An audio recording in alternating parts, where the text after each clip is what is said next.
വിധങ്ങൾ പറയുകയാ, നാളെ പടച്ച റബ്ബിന്റെ പരലോകത്ത് കടന്നു വരുമ്പോൾ അള്ളാഹു പരിഗണിക്കാത്ത, അള്ളാഹു കരുണ കാണിക്കാത്ത, അള്ളാഹു സംസാരിക്കാത്ത വൃത്തികെട്ട ഒരു വിഭാഗമുണ്ട്.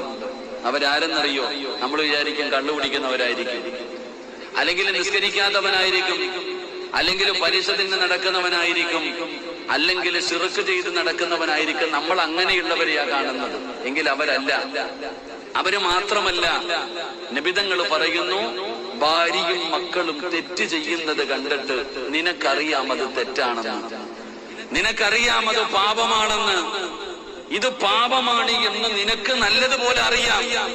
എന്നിട്ടും നിന്റെ ഭാര്യയും മക്കളും ചെയ്യുമ്പോൾ നീ അത് തിരുത്തി കൊടുത്തില്ലെങ്കിൽ അള്ളാഹു നിങ്ങളെ വെറുതെ വിടത്തില്ല എന്ന് ആദരവായ പ്രവാചകൻ നബി മുഹമ്മദ് മുസ്തഫ സല്ലല്ലാഹു അലൈഹി വസല്ലമ തങ്ങൾ പറയുമ്പോൾ